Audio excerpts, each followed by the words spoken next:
तो देखो यार, अक्सर आप लोगों ने भूत प्रेतों को किस्से कहानियों के अंदर देखा होगा, कभी वास्तविकता के अंदर महसूस नहीं किया होगा। बट आज की जो कहानी है वो काफी ज्यादा हॉरिफाइंग होने वाली है और एक रियल लाइफ के ऊपर बेस्ड होने वाली है। आज की इस वीडियो की शुरुआत करने से पहले मैं आप सभी लोगों को बता दूं कि ये हॉरर स्टोरी बेसिकली एक ऐसे लड़के से बिलोंग करती है जो कि पढ़ाई के लिए एक शहर गया होता है, बट वहां पे उसके साथ जो हॉरिफाइंग चीजें होती है वो उसकी आत्मा को अंदर तक झकझोर कर रख देती है और वो दोबारा किसी भी शहर में जाने का नाम नहीं लेता। अब उसके साथ ये सब चीजें क्या हुई थी और वो क्या चीज महसूस करके आया था उस शहर के अंदर, वो सब आप लोगों को बताने वाला हूँ। ये कहानी आप सभी लोगों के लिए काफी ज्यादा हॉरिफाइंग होने वाली है, तो यार कमजोर दिल वाले इस वीडियो को अभी स्किप कर देना, छोटे बच्चे इस वीडियो से दूर रहना। तो बिना किसी देरी के आज की इस वीडियो की शुरुआत करते हैं।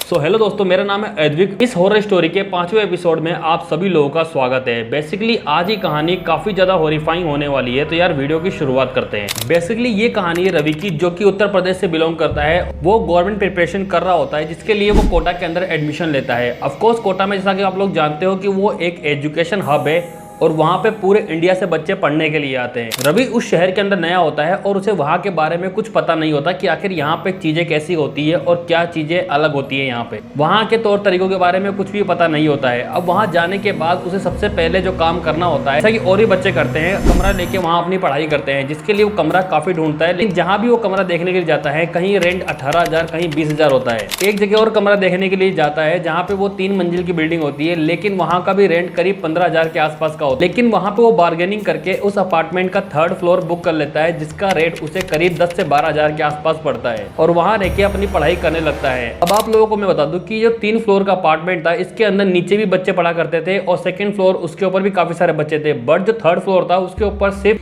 3 बच्चे ही पढ़ा करते थे, जिसके अंदर रवि भी शामिल था। अब रवि वहां कोचिंग पढ़ने लगा था और पूरे दिन वो कोचिंग में पढ़ा करता था। उसके बाद वो रात को स्टडी किया करता था। उसके साथ में 2 लड़के और भी थे जो उसके साथ में पढ़ाई किया करते थे।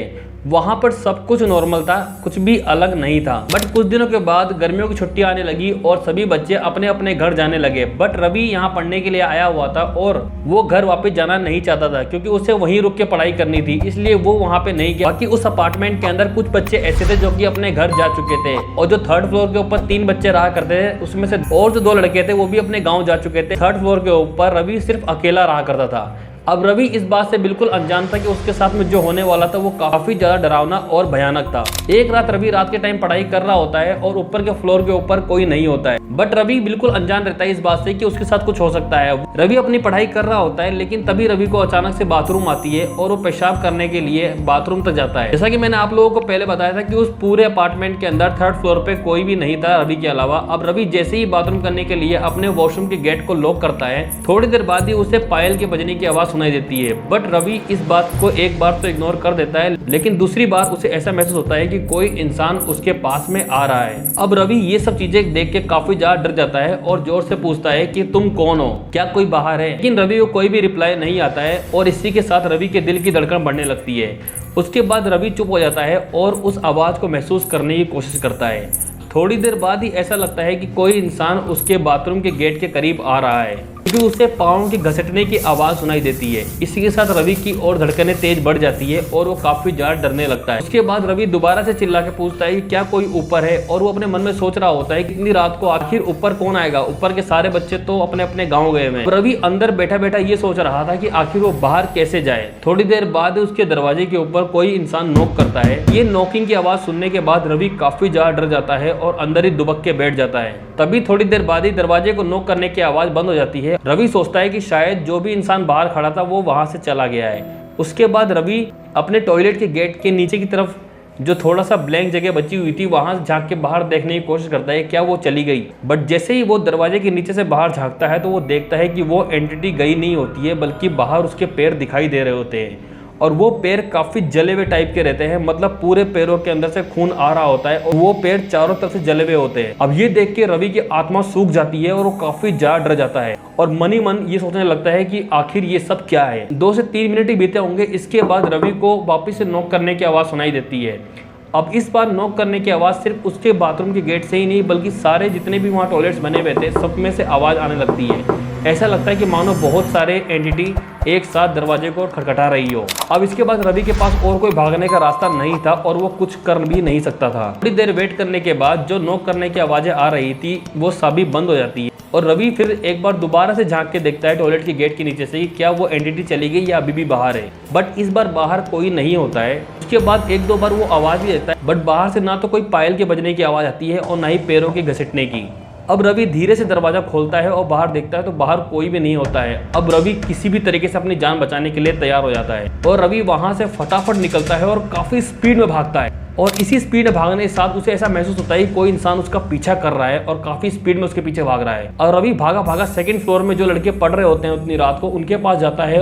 वहां जाने के बाद बेहोश हो जाता है। उसके बाद वहां पे जो लड़के पढ़ रहे होते हैं वो उसके चेहरे के ऊपर पानी के छींटे मारते हैं और रवि को होश आने के बाद रवि उनको अपनी सारी बात बताता है और यही बताता है कि ऊपर उसके साथ में क्या क्या हुआ है। ये सुनने के बाद फर्स्ट फ्लोर और सेकंड फ्लोर पे जितने भी बच्चे पढ़ रहे होते हैं उनको इस बात का यकीन नहीं होता है और उन्हें ऐसा लगता है शायद रवि ने कोई बुरा सपना देखा है। अगली रात को रवि ऊपर सोने के लिए नहीं जाता है। वो सेकंड फ्लोर के ऊपर ही सो रहा होता है अपने दोस्तों के साथ में। बट इस रात कुछ अजीब होता है। उसके जितने भी दोस्त वहां बैठे होते हैं वे सभी पूरी रात उस आवाज को सुनने के लिए जग रहे होते हैं कि क्या सच में थर्ड फ्लोर के ऊपर कोई रहता है। जैसा कि हर रात को होता है, रात के करीब 2:30 बजे होते हैं और वो सभी दोस्त जग रहे होते हैं। तभी उन्हें थर्ड फ्लोर से किसी के चलने की आवाज सुनाई देती है और ऐसा महसूस होता है कि कुछ लोग उसकी छत के ऊपर लगातार चल रहे हैं और पैरों के घसीटने की आवाज आती है। थोड़ी देर बाद ये आवाज काफी ज्यादा बढ़ जाती है और कुछ औरतों के रोने और काफी चीखने चिल्लाने की आवाज सुनाई देती है, जिसको देखने के बाद जितने भी वहाँ स्टूडेंट पढ़ रहे होते हैं वो सभी की सभी डर जाते हैं और उनको यकीन हो जाता है लास्ट नाइट रवि जो बात बता रहा था वो झूठ नहीं थी। अब ये सब सुनने के बाद सभी लोग सहम जाते हैं और वो लोग डिसाइड करते हैं इस अपार्टमेंट को छोड़ने के लिए। जैसे तैसे वो रात निकलती है और उसके बाद जब अगली सुबह होती है तो उस अपार्टमेंट के ओनर को बुलाया जाता है और जब उसके ओनर से पूछा जाता है कि थर्ड फ्लोर के ऊपर आवाज क्यों आती है, उसके बाद जो ओनर ने जवाब दिया उसको देख के हर किसी के रोंगटे खड़े हो गए और लिटरली उन्होंने उस अपार्टमेंट को तुरंत ही छोड़ दिया। उस अपार्टमेंट के ओनर ने बताया कि काफी टाइम पहले इस अपार्टमेंट के अंदर कुछ किराएदार रहा करते थे और एक किराएदार थर्ड फ्लोर के ऊपर रहा करता था जिसमें 3 लड़कियां और हस्बैंड वाइफ रहा करते थे। फिर अचानक उनके सिलेंडर का पाइप खुला रह गया था जिसकी वजह से उनके घर के अंदर आग लग गई थी। अब आग इतनी ज्यादा बढ़ चुकी थी कि वो अपने कमरे से बाहर नहीं निकल पा रहे थे और उस दरवाजे से चीखें बाहर आ रही थी। सभी लोग उस अपार्टमेंट के कमरे के अंदर जिंदा जल के मर गए थे और उनकी चीखें सिर्फ बाहर सुनाई दे रही थी। किसी के पास उनको बचाने का कोई ऑप्शन नहीं था। इसी दिन के बाद से उनकी आत्मा आज भी थर्ड फ्लोर के इस कमरे के अंदर एग्जिस्ट करती है। यहाँ कोई भी नया रहने के लिए आता है तो उन्हें चीखने और चिल्लाने की आवाज सुनाई देती है।